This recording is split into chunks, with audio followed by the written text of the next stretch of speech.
Brain Gain is sponsored by Southwoods Health, Farmers National Bank, Sweeney Chevrolet Buick GMC, and the Mahoning Valley Manufacturers Coalition. Welcome to Brain Gain Navigators. I am your host, Jeremy Leidick, Content Manager with the Business Journal. And today we're going to be exploring healthcare careers. Our featured tour is of the Hope Center for Cancer Care in Youngstown, which provides patients with increased access to cancer care and clinical research. We are pleased to welcome our guest today, Rhonte Davis. He is Executive Director of the Hope Center. How's it going, Rhonte? It's going good. How are you doing?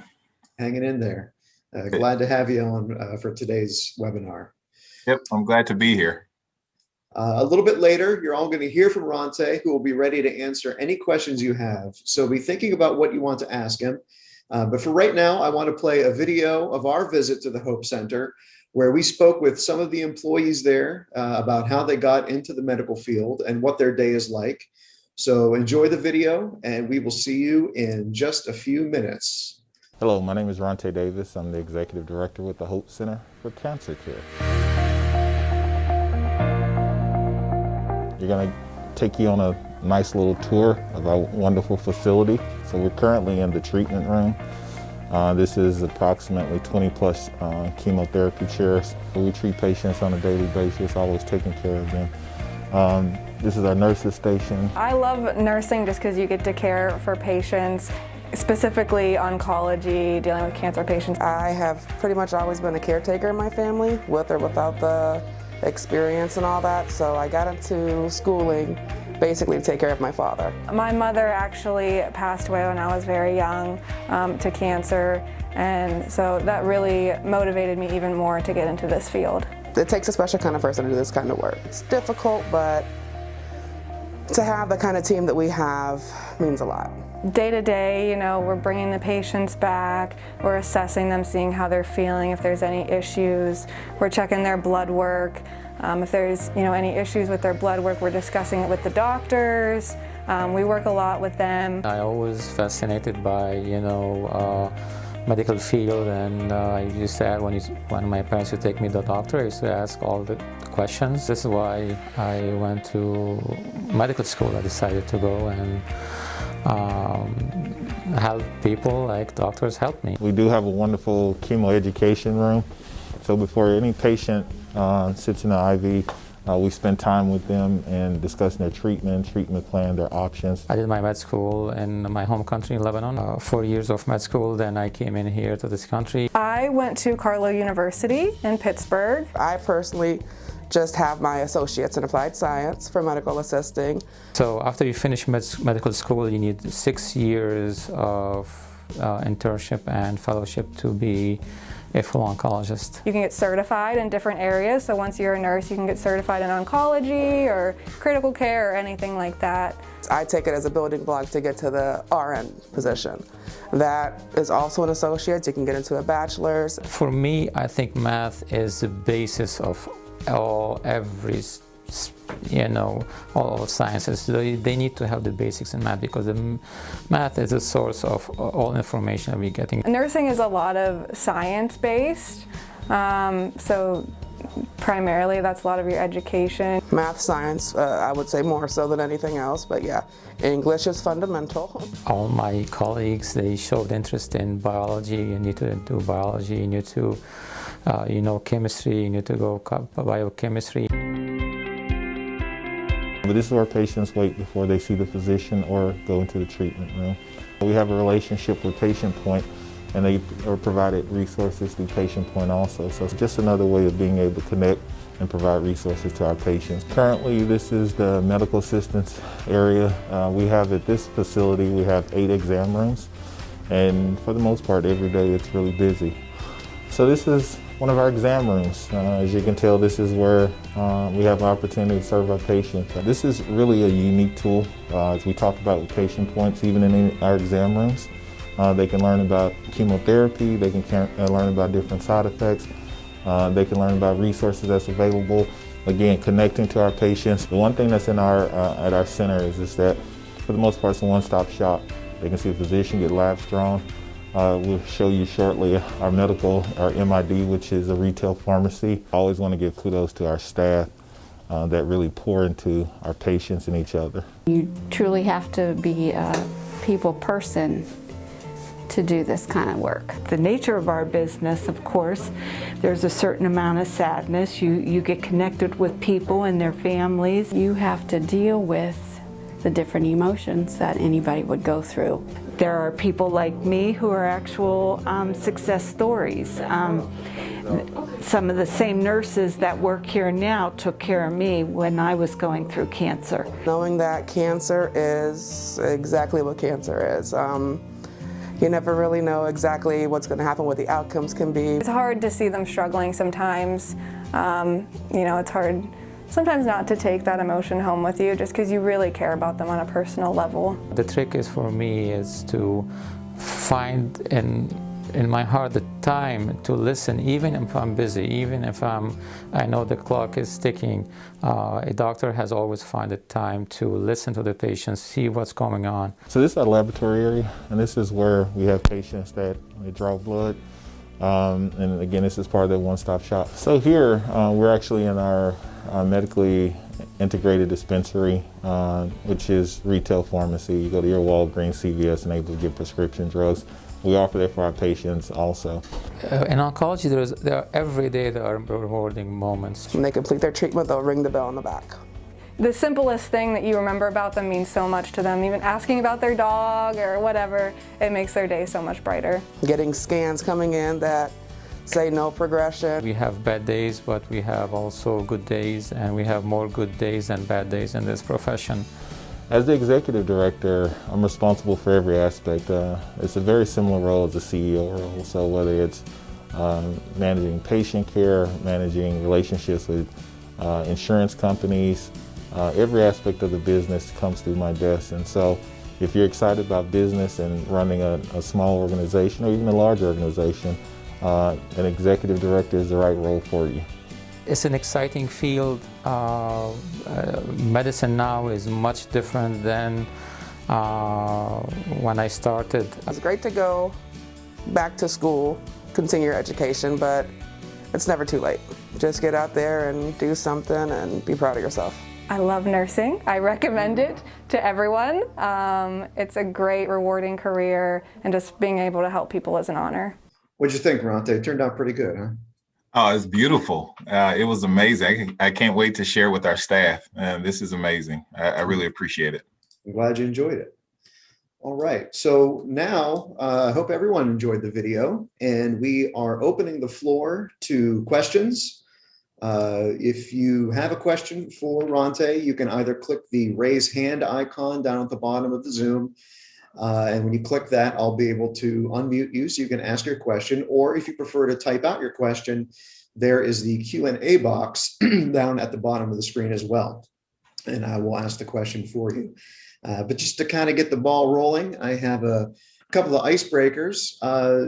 Rhonte, can you just sort of tell us what, in your opinion, are the benefits of pursuing a career in the medical field? You know, we heard from a lot of your employees, but from your perspective, what are the benefits? I always say, actually recent studies have shown that several individuals are not connected to their organizations or even their industry. The reason that's important is because oftentimes they haven't done the research or been able to have the exposure to the right opportunity. So in the healthcare field, every day you really do make a difference, not just in particular in our specialty, it's oncology and hematology. But in the healthcare field overall, you make a difference. And so if you want to make a difference in individuals' lives and people's lives, this is a great industry to be a part of. Every day, good or bad, you know that you're making a difference in someone's life, impacting their care, their health. And you'd be amazed that not only is you're impacting the patient, but you're impacting that patient's support system, their siblings, their parents, their children, second and third generations. You make that difference. And so if you want a passion in being able to serve and help individuals, healthcare is the right field to be in. It's definitely rewarding beyond financial measures. It's rewarding every day. Great. And our first question from our group of students is, how old were you when you actually got started with your career? And I'll go ahead and piggyback onto that a little bit too. So how old were you when you got started, and what was it about healthcare management that inspired you and drove you? Thank you for the question.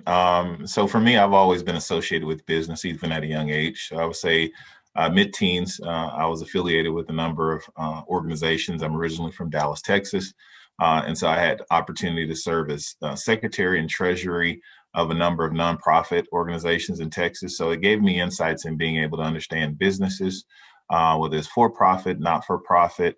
And from that understanding, it gave me a passion to really understand the importance of business. Every aspect is business. There's not an industry that's not impacted in some form by business decisions. And so that started my career in particular. Healthcare, I've been in healthcare, directly in healthcare for over 10 years. I did some consulting that we did work for healthcare organizations, but healthcare over 10 years, and it's been definitely rewarding. So opportunities, I would always say, is you can connect to organizations like ours and other, even your primary care provider. You can just start asking questions and inquire, hey, how did you get into your field and your interest? And so as you start to just develop that network of resources, it'll serve as a beneficial tool for you as you start to explore opportunities career-wise. What is the most challenging part of your job? To be honest with you, is people and managing those expectations. Because of our field, 49% of our patients, or I should say 51 actually now, 51, 49, 51% of our patients are cancer patients, 49% of our patients are heme patients, or patients that have any other non-cancer issues. And so just managing those expectations, realistic expectations. And so when you deal with people day in, day out, I'm big on making sure that we try to exceed those expectations. And unfortunately, sometimes you don't always get a chance to exceed those expectations. So it's a challenge, but it's also very rewarding when you have someone come and say, thank you for the smallest, simplest things. And I think if you learn to, and some of the core skill sets in being able to have relationships with people, just know who you are.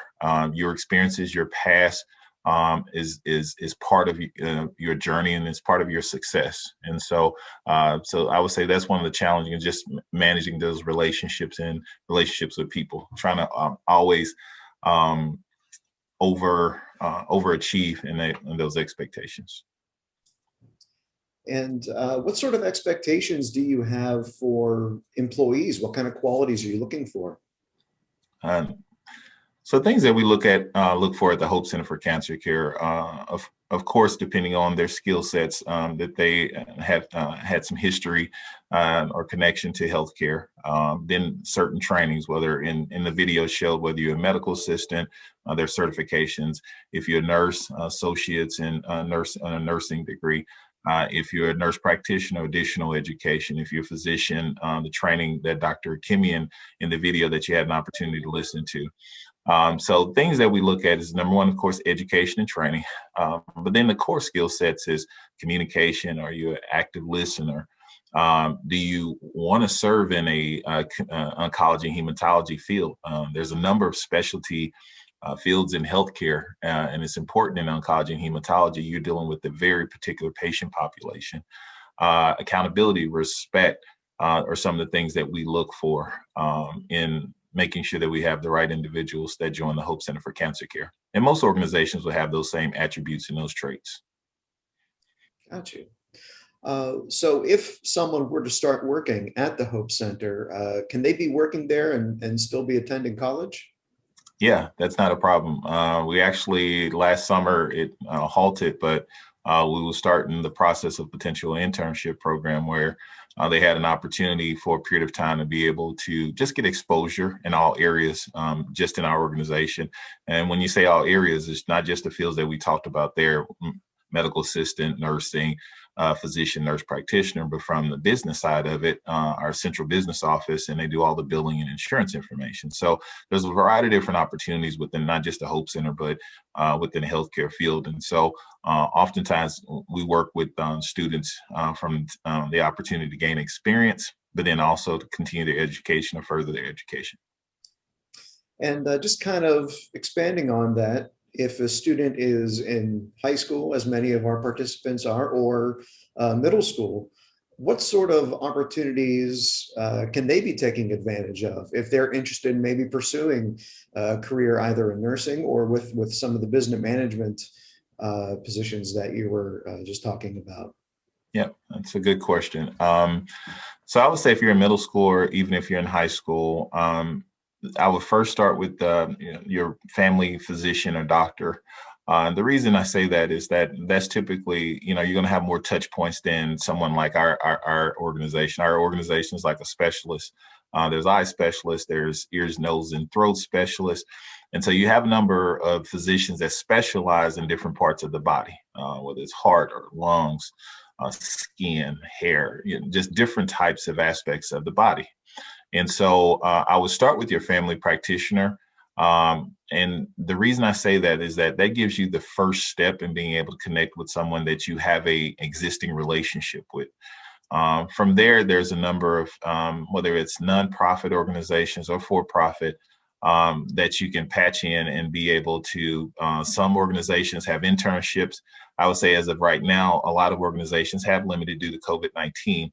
But I do believe that in 2021, that these programs will be opening up. And so as I get information, I'll share it with the Brain Gain group, say that 1,000 times, and then be able to share that with this audience in particular, a list of organizations, internships, opportunities. So I'll share that with the Brain Gain group, and so that he can share it with this audience. We'd appreciate that. That's great. So tell me a little bit about your job. What do you like most about it, and what does your typical day look like? I enjoy every aspect of my job. Every day is different. That's the one thing that I really, for me personally, I enjoy that. I have 3 different offices. We've limited my exposure or my opportunities with referring physicians or groups, just due to COVID-19. But you name it, I deal with it, whether it's human resource, whether it's marketing, serving as a community liaison like this opportunity with this community, reviewing finances, reviewing hiring people, onboarding, training, every aspect, working with the physicians, working with just community groups. Every day is different. So my day to day is different every day, and I enjoy that. Now, obviously the primary service there is caring for people with cancer. Are there any other aspects of healthcare or maybe research or anything like that the Hope Center is involved with? Yeah, so with the cancer in particular, there's a number of different research organizations. We don't do research studies here at the Hope Center, but we definitely partner with a number of research organizations, whether it's with the Cleveland Clinic or whether it's at Mercy or at Stewart, where our patients may participate in research trials. For example, the COVID-19 vaccine. Within the state of Ohio, I believe recently I looked, it's over 1,000 locations. So we help navigate patients to even vaccines. And so we partner with local community resources for all our patients. Whether we don't have the expertise in-house, we definitely have resources that's available within the community. And so we actually know how to navigate patients to different specialists and organizations to help them in their care plan. Gotcha. So when you're working with cancer patients, I mean, we heard from some of your staff, but how emotional can the work get? I mean, what kind of connection are you building with these patients? It's got to be pretty close. It's a real connection. I've been fortunate to serve in cancer and hematology in multiple different states, in Texas and Oregon, now in Ohio, and actually the state of Washington. So 4 states, and you connect with patients. Going back to one of my original comments is that you work with people day in, day out. And it can definitely be challenging when sometimes some difficult news has to be shared. And there's always going to be patients that you remember for a variety of different reasons. And so, but then I go back to, that's the rewarding aspect of our job, is that you're part of the patient's journey. You're part of the individual's journey. And it's very rewarding from that standpoint. But yes, it's definitely challenging in cancer and hematology with our patient population. But like I said before, we're here to serve them. Got it. Now, when you first started with your career, looking into healthcare management, your healthcare management role, was it scary? Was it intimidating? What was it like when you first got going? So the interesting thing is most, I want to say a recent study, and I like to quote studies because I do a lot of research, but I want to say it's greater than 50% of individuals actually are not in the same field as they may have had original trainings. I mean, they have associates in accounting and they're currently a plumber. They have a certification as a medical assistant, but they're doing something different. So the reason I say that is I think some of the best advice is get exposure to as many industries as you can, not just in healthcare. And yes, I'm biased towards healthcare, but it could be education, it could be travel and tourism. It could be a lot of different industries. Get exposure early. And the reason that's important is because it goes back to that passion that I was talking about. When you can identify the area and the opportunity that you're interested in, then you can start to see which opportunities are available for you and that makes sense for you, because we all, for the most part, I would say a large percentage of us going to be working. And so being able to identify the work that you do is important. And when you find out at a young age, it's important. For me, I enjoy business and I got connected to business at a young age, but I also had exposure in a lot of different industries. We traveled a lot. I spoke to a lot of different individuals and just asked questions. And I think that's one of the most important things is not having all the answers at your age right now, but being able to just ask questions. Hey, how did you get into this field? What interests you? And then from there, you can start to understand individuals' journeys. My journey, I got an undergrad in New Mexico State, master's in Dallas Baptist, and I always stay connected to business. And so that's my journey, but your journey may be a little bit different. And so it's important that you just ask, and inquire. And resources like myself and others can help you on your journey so that you can find your passion, because that's important. When you identify your passion, then you can be very successful. That's great. So let's consider some of the pathways and journeys that exist with the Hope Center. What would an entry-level job look like at the company, and what kind of opportunities are there for promotion? Okay. So for us, entry-level opportunities, if you're on the clinical side, it starts with either a medical assistant. We actually outsource our laboratory services for phlebotomists, where they actually draw blood. So those are the initial entry-level opportunities. Both still require certifications and training. And then from there, from a clinical side, the progression would be medical assistant, then or a registered nurse or RN. If you want to continue your training, you can specialize, like our nurses are going through what's called oncology care model. And it's additional certifications in being able to care for oncology patients or cancer patients and hematology patients. And then you can continue your advancing your career to be either a physician assistant, nurse practitioner, and these opportunities are just continuous certifications that you can take in being able to care for patients. And that's from the clinical. And eventually you can continue education and become a medical director, a doctor. And, those are opportunities such as a medical director or director of oncology programs.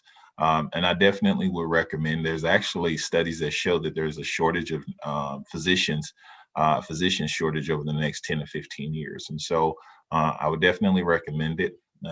It does take a little bit of additional training and education, whether it's residency or internships, but we need more physicians. And that's overall, not just in oncology, but overall there's a shortage. On the administrative side, there's opportunities, entry level, possibly as a receptionist or a scheduler. We do a really good job, or we try to attempt, I should say, of training and onboarding our staff these opportunities. And also from the insurance side, central business office, where you work with insurance and claims and being able to for our company to be reimbursed for our services for our patients. And so those are the entry level opportunities. And from there, depending on the certifications, whether you get an associate's or a bachelor's or a master's, that's going to be the driving factors as you progress in your career. Can you foresee the Hope Center, and you're not affiliated with the Hope House in Cleveland, are you? No. Okay. So at the Hope Center then, what where do you see maybe expansion happening? Do you foresee hiring in the future, and what kind of job opportunities may exist in the future? Yeah, so there's always going to be a demand for nurses, always a demand for clinical staff. We recently actually just hired a nurse practitioner. And so there's always going to be a demand and high volume from serving our patients in the community. We're always looking for mergers and acquisitions and looking to be able to expand in the community. So there's some exciting things in the works right now, actually, to be able to expand our services for our patients in the community. And so, and that's one of the exciting aspects for those that's interested in business, is that kind of navigating the unknown. And that's the fun aspect, meaning that, there may be acquisitions with the other physician groups, but then sometimes they come through and sometimes they don't. And so that to me is always a unique aspect of my role in particular. But as the organization, we've been here for over 14, actually we've been in the community over 20 plus years. So we're not going anywhere. I would say it's just trying to grow larger and better to be able to serve a larger patient population in the community. That's great. Now, it was interesting to hear all the different job types that exist within the Hope Center. I mean, anything from doctors and nurses, and including, as you said, receptionists, schedulers. We heard from a few of them in the video, and they had some really, really interesting and engaging stories. So with that variety of job opportunity with the Hope Center, even at the administrative level, this is something that I like to ask of all our panelists. What are some of the school subjects that are most important for all of these different roles, and why are those subjects so important? So right now it's important. Any training, any certification, you start to develop the norms and the behaviors to be successful. And some of those are really focusing on how you study. Some individuals are visual learners, some like to write notes, some love audio. And so you have to start to understand what attributes will help you in being able to be successful. From a topics perspective, I would say math, science, biology, chemistry are important. One aspect also that often does not get discussed is also making sure that you, if you're fortunate to really continue your education from a second language. My wife is bilingual. I'm in the process of studying Spanish myself. The reason I say that is that our patient demographics and patient population is evolving and changing. So being able to have that second language is important in a global community, because you can serve multiple different patients. And so it's important that you not only learn not just the topics, but it's important that you learn how to study. Because as you study, whether it's on a clinical side or administrative side, it's important that as you develop those norms and those behaviors, then you can continue your education, your further training. But then you have the norms to be able to be successful, how you take notes, how you study for an exam, and then how you take that, be successful in those exams and certifications. Even to this day, throughout my career, I'm in the process of right now going through a leadership academy, and it's the norms, it's the behaviors of being able to continue that education or professional development. So when you graduate high school or get a GED, there's professional developments, and what that means is that just continuous education. And so it's those same attributes that you learn in high school and middle school, or the same attributes that you take 20 and 30 years from now, of being able to learn. Some things are more, presentations like this, more communication. Some things I'm sitting in your chairs and listening to someone present to me so that I can help myself and our organization. So, but the topics in itself, math, science, biology, and chemistry are very important. Right. What were you going to say? Sorry. One last thing is writing also. Being able to effectively communicate is important. For sure. Absolutely. And that was really interesting what you said about the second languages. I think a lot of folks might not realize just how diverse our communities are. Do you see a lot of folks coming through the Hope Center who aren't speaking English as their primary language? We have a small percentage of patients that's here, and there's actually federal laws and regulations that you have to make sure that you provide those resources that's available for patients where English is a second language. And so we provide those resources to our patients, and sometimes we have interpreters that come on site. Sometimes we have interpreters that work within our organization, and some we actually can do it via the internet. And so this actually opens up another opportunity, is that interpretation or an interpreting company or translating companies are on the rise, especially with telehealth and due to COVID-19. So that's another opportunity there, whether you like to work with multiple different screens and speak to patients on behalf of a physician group, there's another opportunity there. Gotcha, that's great. So going back to some more of the participant questions, what are all the different types of cancer that the Hope Center works with, and what are the various treatments that you provide at the center? So we treat every cancer. ENT is ear, nose, throat cancer, brain tumors, skin tumors, breast cancer, GI, stomach cancer, lung cancer, colorectal. So every cancer type is there. Our physicians have been trained and know how to treat. There's a number of different research that's available depending on the cancer type. And so we treat everyone. There's care plans or pathways that physicians follow by national standards, NCC, in guidelines that all physicians, whether you're in the state of Ohio or Hawaii or Alaska or Texas, that they study and being able to research and really understand the dynamics of being able to treat cancer, whether it's chemotherapy, immunotherapy.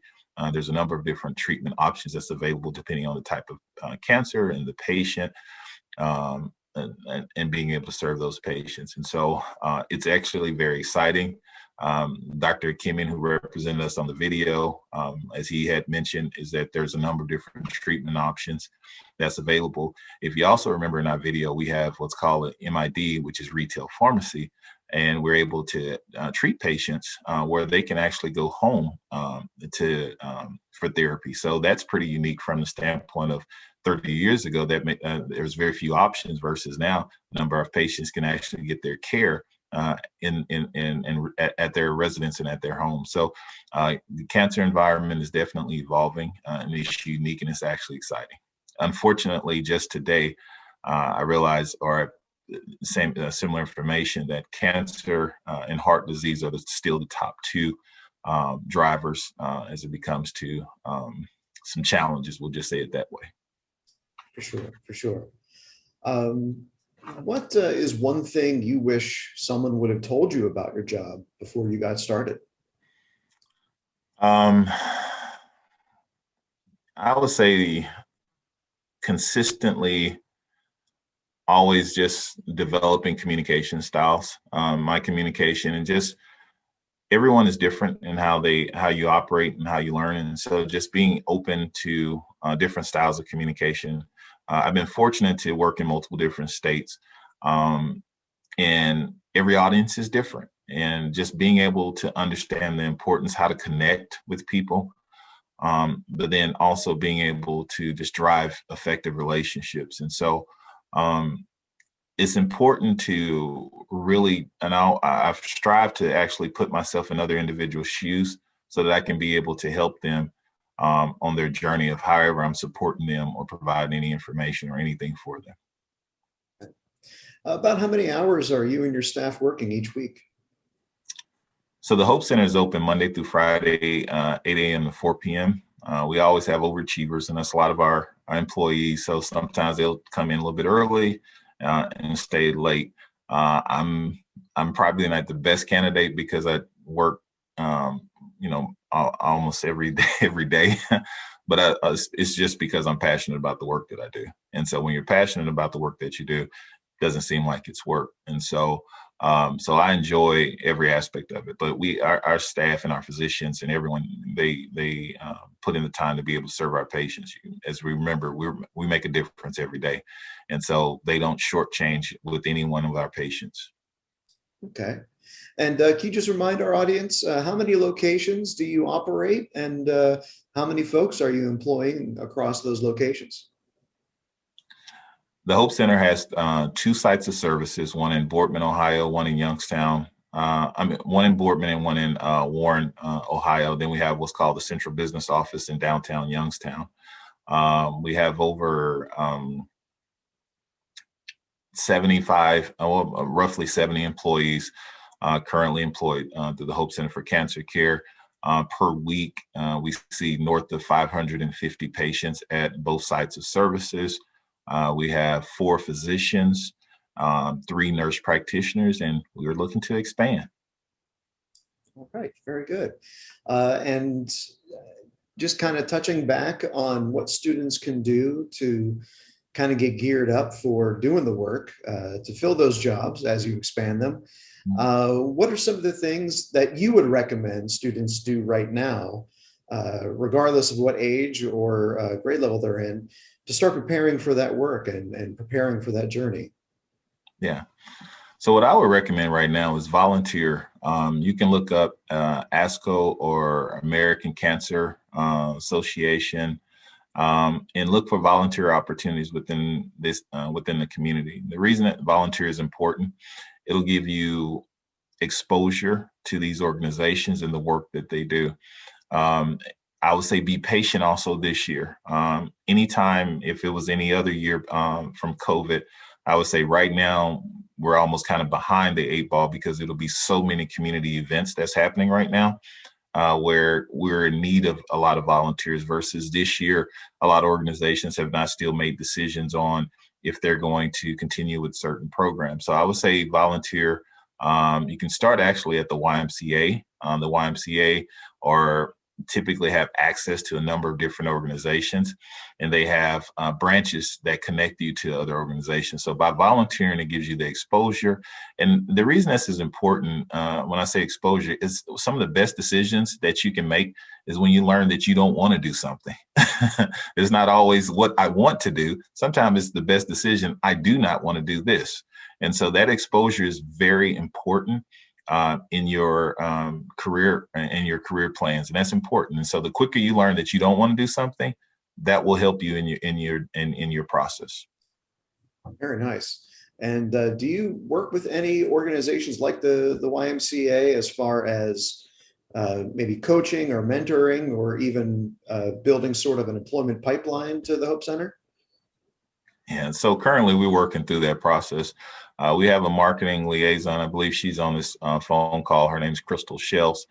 And through her, we were able to partner with a number of different organizations. But internally, we're starting to develop our own program so that we can start to have not necessarily just a pipeline, but just exposure into the healthcare field.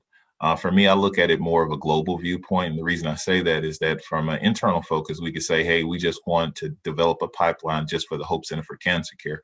For me, I rather develop a pipeline for healthcare professionals, whether they're in oncology or hematology or not. They have access to the healthcare field, whether it's sports medicine, whether it's being an anesthesiologist. I mean, there's so many cardiologists. There's so many opportunities in the healthcare field overall. So for right now, we're in the process of developing that internally so that we can continue to give exposure to the next generation of leaders. Great. Is Crystal on, you said? She was on at one point in time. I don't know if she was able to still dial in. She's out in the community right now. Oh, is she out? Okay. Yep. So I saw another panelist, Rhonte Davis here. I wasn't sure if that was her or not. It may be her because I ended up giving her the login. Oh. Well, I'll ask her to unmute if you there, Crystal? Hello. There she is. Hello. Hi. Nice to hear from you. How are you? I'm well, thank you. How are you? What a wonderful, wonderful event. I'm glad you're enjoying it. So Ronte was just talking about some of the partnerships that the Hope Center has as far as coaching and mentorship and that sort of thing. Is there anything that you could speak to as far as what sort of opportunities exist for students in the community to kind of start their healthcare journey? Well, we have, our physicians have been kind enough, and this was pre-COVID, to allow residents to come in, looking to residents that's in their training to come in and our options. And of course, this was pre-COVID, so we're waiting for clearance for, but as well as any information that they would want to know about the Hope Center or what we do there, then they can reach out to me and I can give them whatever they're looking for or need as far as getting started in careers at the Hope Center for Cancer Care. So local schools, the nursing, school of nursing, the different hospitals know that, they can reach out to me and I can give them whatever information they need for their students. Okay, very cool. Very cool. Good information to have. And sorry for putting you on the spot. I hope I didn't throw you a curveball. Oh, no, that's okay. That's fine. Okay, great. So, Ronte, when you're looking at healthcare in the future, how do you think it's going to change, and how has it changed because of the coronavirus pandemic? Yeah. So healthcare definitely has evolved. This year, I would say all of us became epidemiologist specialists in pandemic management and being able to really serve the greater public good. With that being said, I would say you're starting to see some things such as like telehealth. There's a huge boom where most industries have, or telemedicine, where it was kind of on their radar, but didn't necessarily take action towards it. So even with our patient population, we do have a small percentage of patients that we're able to serve through telehealth or through telemedicine. So I would say utilizing technology is going to be a huge indicator for the future in healthcare in particular. The other things are being able to really assess your staffing levels and making sure that you're appropriately staffed. The reason I say that is that recent studies show that about 43% of healthcare organizations within the state of Ohio were not appropriately staffed. Either they were understaffed or overstaffed, and it's been impacted. And so being able to internally assess to make sure that you meet the needs of your community is important also. And really being able, like we're connected to our community. And so before we typically knew what was happening with our referring physicians, so we was able to easily coordinate care for our patients also. I think the other aspect is there's still a challenge, unfortunately, with insurance companies when it comes to access to care. And it highlighted that from the standpoint of there was some challenges, whether you was in rural communities dealing with COVID-19 or whether you was in communities where there's some economic challenges. And so being able to make sure that everyone has access to quality care, and I'm gonna repeat myself purposely, that everyone should have access to quality care is important.